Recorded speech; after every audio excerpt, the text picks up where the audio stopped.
예, 앞선 보도를 보신 분들이라면 저희가 왜 이런 기획 보도를 준비했는지 쉽게 이해하셨으리라 믿습니다. 관련 법안을 발의해서 통과시킨 정치인이 있다고 해서 오늘 이 자리에 초대했습니다. 국민의힘 성일종 의원이십니다. 자, 어서 오십시오. 반갑습니다. 네, 안녕하십니까? 자, 앞서 저희 기자가 설명했습니다만 내국세 20.79%는 무조건 교육 예산으로 떼어가게 지금 돼 있는데 이게 그런데 초중고를 위해서만 쓸 수 있고 대학 교육에는 쓸 수 없게 돼 있습니까? 예, 그렇습니다. 지방교육재정 교구본법에 의해서 요거는 초중고만 20.79를 쓸 수가 있거든요. 그런데 그 액수가 엄청나지 않습니까?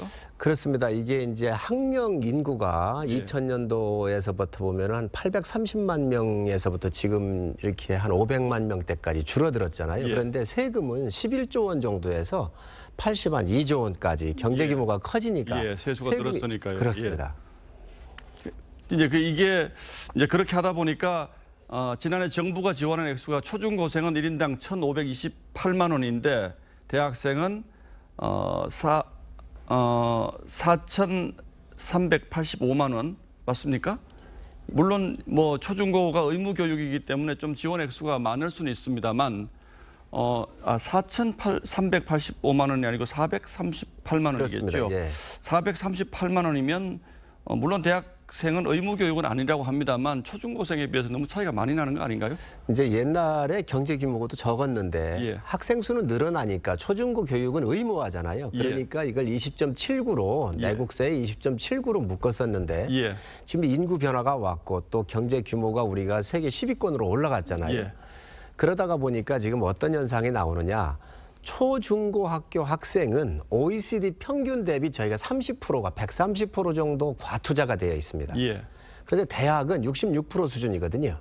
그래서 OECD 대비 저희가 66% 수준이기 때문에 지금 이런 문제가 나오고 있는 거예요. 그래서 저희가 국회에서 좀 논의를 해가지고 일단 평생 고등교육 회계라고 하는 걸 만들어서 작년도에 교육세 중에서 약 1조 5천억 정도를 지방대학에 쓸 수 있도록 한시적으로 특별 회계를 만들어가지고 법이 통과됐습니다. 그런데 터무니없이 지금 대학이 부족하기 때문에 이 지방교육재정 교부금법을 바꾸어서 대학에 더 지원할 수 있도록 한정된 국가의 재원이 골고루 배분될 수 있도록 이런 제도적 정비가 꼭 필요합니다. 연간 교부금이 80조 원인데 대학에 쓸 수 있는 돈이 1조 5천억 원이면 너무 적다 이렇게 볼 수도 있는 기존에 있는 거하고 합해서 약 9조 조금 넘습니다. 그렇지만 이제 여기에서 갈 수 있는 더 추가되는 것이 1조 5천억 원이면 이것도 좀 부족하다고 보시나요? 그렇습니다. 이번에서야 1조 5천억 정도를 추가해서 대학에 더 쓸 수 있도록 해놨는데 원래 3조를 요구했었거든요.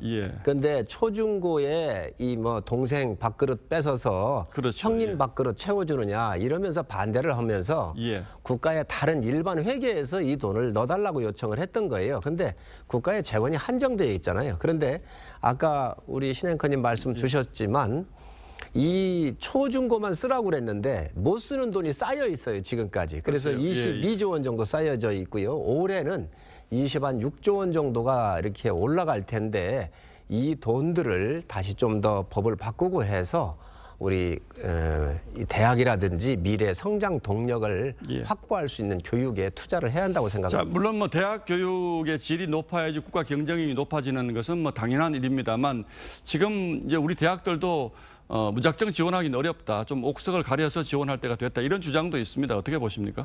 그래서 지금 정부가 두 가지 이 개혁 방안을 내놓았습니다. 우선 교육부가 비수도권 지역의 30개 대학을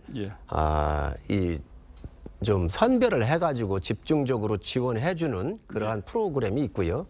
또 아무래도 지방대학을 육성을 해야 되는데 여기에는 시도지사가 제일 잘할 거예요. 그래서 라이징 사업이라고 그래서 앞으로 이 1조 5천억 들어가 있는 이 돈들을 시도지사가 그 지역에 예를 들면 유화단지가 있다든지 자동차 단지가 있다 하면 그러한 특성에 맞는 대학을 선별을 해가지고 집중적으로 지원할 수 있는 권한을 시도지사한테 넘겨주는 거로 그래서 올해 시범 사업이 들어가 있습니다.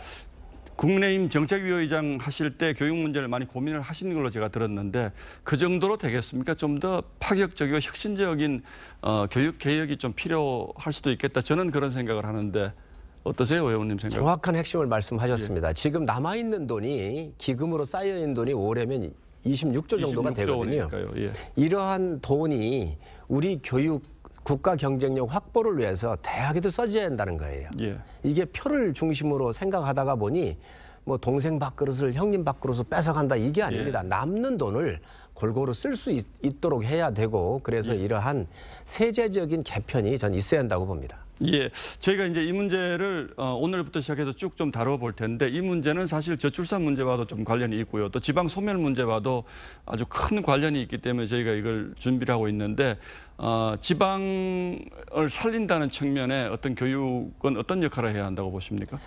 우선 이 골고루 예. 초중 고등학교에만 집중적으로 쓰지 아니하고요. 예. 특히 어린이집이나 유치원에서부터 이 대학 교육까지 골고루 그 지역에 맞는 또 미래의 성장을 할 수 있는 그러한 교육에 힘을 실어주는 게 중요한데 그거는 자원의 효율적인 배분밖에 방법이 없습니다. 이 저출산 문제도 교육하고 밀접하게 관련돼 있고 지방 소멸이 또 심각하잖아요. 예. 이런 모든 문제가 바로 이 교육의 문제하고 연결돼 있다고 보시면 될 것 같습니다. 예, 알겠습니다. 오늘 말씀을 정리하자면 우리 세금의 20.79%가 이미 교육교부금으로 갈 수 있게 되어 있기 때문에 결코 예산이 부족해서 우리가 교육을 못하는 것은 아니다. 이것을 효율적으로 배분만 하면 훨씬 더 양질의 교육을 우리 학생들에게 제공할 수 있다. 이렇게 정리해도 되겠습니까? 네, 그렇습니다. 예, 알겠습니다. 국민의힘 성일종 의원이셨습니다. 말씀 잘 들었습니다. 네, 감사합니다. 네.